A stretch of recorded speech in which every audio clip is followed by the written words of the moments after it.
these items: assets, liabilities, equity, investments by owners, distribution to owners, revenues, expenses, gains, losses, comprehensive income.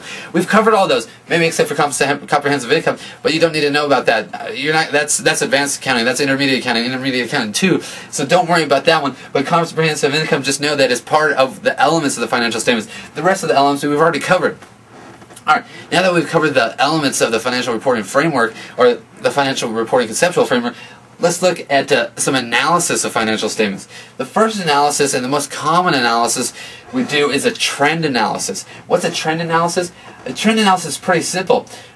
You'll see on your cheat sheet, I've taken the financial statements of PepsiCo.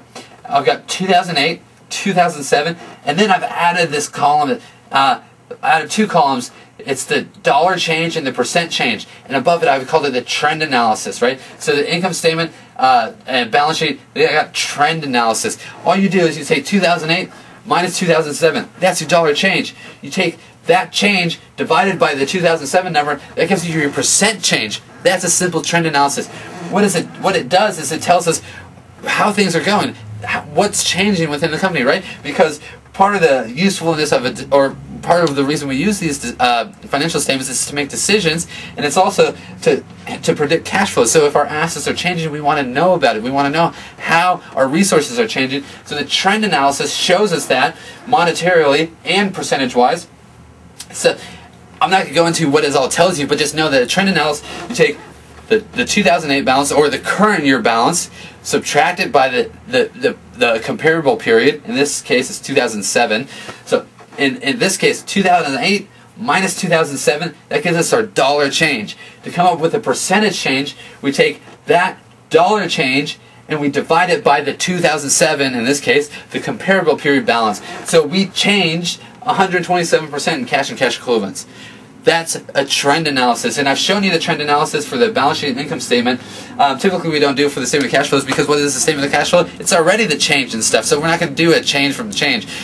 But you can if you want to, but it's typically not done. Now, let's move on to the financial ratios. You know, we briefly touched on some of ratios in the other lessons, but here we're going to touch on the three main umbrellas of ratios: the profitability ratio, liquidity ratios, solvency ratios. Each of these tells a different story, and under each of those headings, there's different ratios. All right. So the first one, profitability ratios. Obviously, this speaks to how the company's performing profitability-wise. Is it profitable? Are the earnings good? Are we receiving cash? All right. So net profit margin. You take your net income, you divide it by your net sales. That tells you what's for each sale, what's the percentage of income that sale is giving me. In Pepsi's case, it's 12%. The higher that number, the better. The more dollars the company is making for each dollar of sales. Gross profit margin. That shows us for each sale or each inventory item, how much of that inventory item do we make. You'll say, what's the difference between net profit margin and gross profit margin? Well, gross profit margin is just cost of sales. It doesn't include our SG&A, our operating expenses, all those other expenses, all the rent, all the insurance, any other miscellaneous expenses, employee compensation, payroll, that kind of thing. So that goes in SG&A. So the gross profit margin just tells us how much it costs us to sell a good. It doesn't tell us how much it costs to run the business, because running the business is all down in our SG&A. So, but the higher that number, the better. The more money we're making off of each sale. Fixed asset turnover. This just tells us the higher this number, the better. Because you think about it, if I'm making more sales for each fixed asset, tangible asset or intangible asset, the long-lived assets, if I'm making more money for each sale, that's better, right? I want to make more money off of my investment, right? Because that's an investment activity. Buying property, plant, and equipment is an investment activity. If I make more money off of my investment, well, that's good, right? So you want that to be higher. Next one is the return on equity. Well, this tells the shareholders how much they're getting back. So the net income for every dollar that I've given in terms of common, or I bought common stock for $1, right? Well, how much does that dollar buy me in terms of net income? Well, that's what this ratio is telling us. The higher, the better. So if I get $1 and the company makes $1 million, well, that's a huge ratio, right? So for my investment, the company has made a lot of money. So the higher the number, the better. Earnings per share. Earnings per share is probably something you hear about if you watch financial news. EPS is also known as. The higher that number, the better. It's similar to the ratio above. But you just take your net income, you divide it by the outstanding shares. That's your earning per share.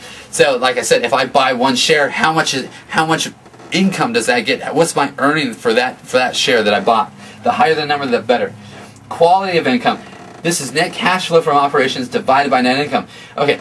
This says, I may be making all this revenue, but am I really collecting the cash? Am I really getting the cash? So cash flows from operations over net income. The higher the number, the better.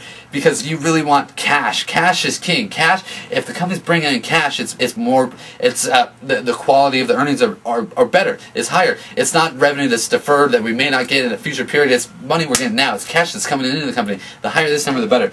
Now let's get into liquidity ratios.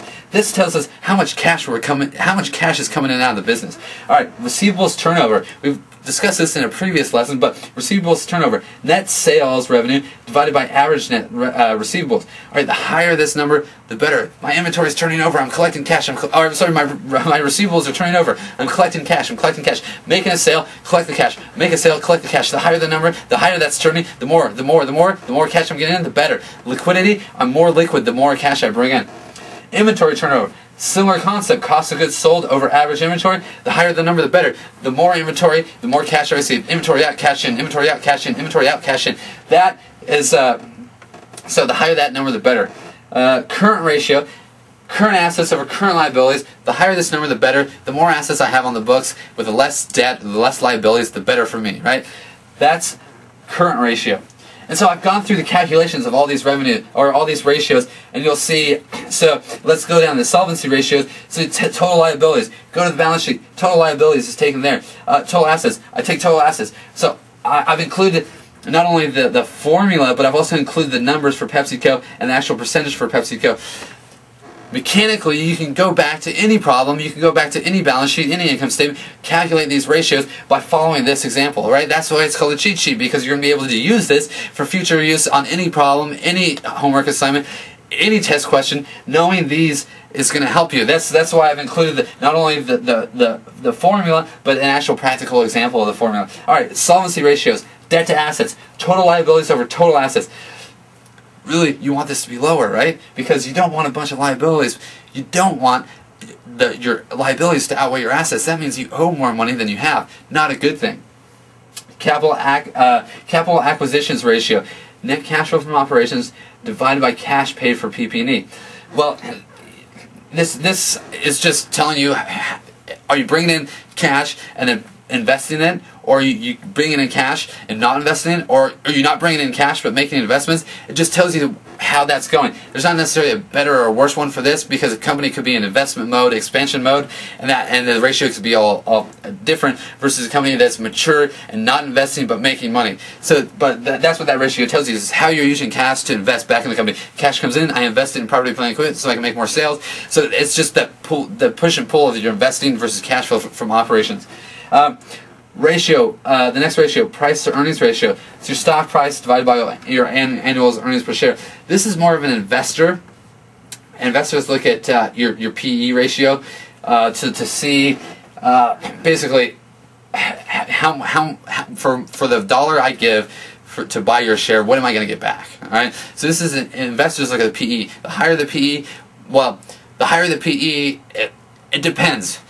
It's a tool. It could be a benchmark for investing. You can say, I only want to invest in low PE because that means that stock is cheap compared to their the price on the open market and the secondary market for that common stock. But some people may say, well, this is a little bit risky. I want a more mature stock, with a higher PE that I know that other investors want, because as your PE goes up, that means more people want the stock and the price goes up, but your earnings are staying the same. So really not good or bad, but it just tells you a different story of the company. All right. Times interest earned. This just gives you a read on how for your interest expense, how much money are you making. So that says I've borrowed money to finance, or I borrowed money to invest, right? But I have to pay interest on that money, right? Well, is that I'm paying interest, but is my investment making me money back? Well, that's what this times interest earning ratio is telling us. Am I making money off my investment? So the cost of borrowing to invest is interest. Am I making money to justify the borrowing of that money? Because the justification is, yes, I'm making money, or no, I'm not making money, that was a bad investment. Alright, cash coverage ratio. This just says I need to pay interest. Alright, so this is actual cash paid for interest. Do I have enough cash to cover that? Is my cash on hand enough to keep me going? Remember, going concern? What if our interest is more than the cash we have on? Well, then we probably don't have a going concern, right? Because that company will probably go bankrupt. They can't pay their debts. Going concern assumption. That may not exist if our cash coverage ratio is too high. Or, sorry, too low. We want it higher.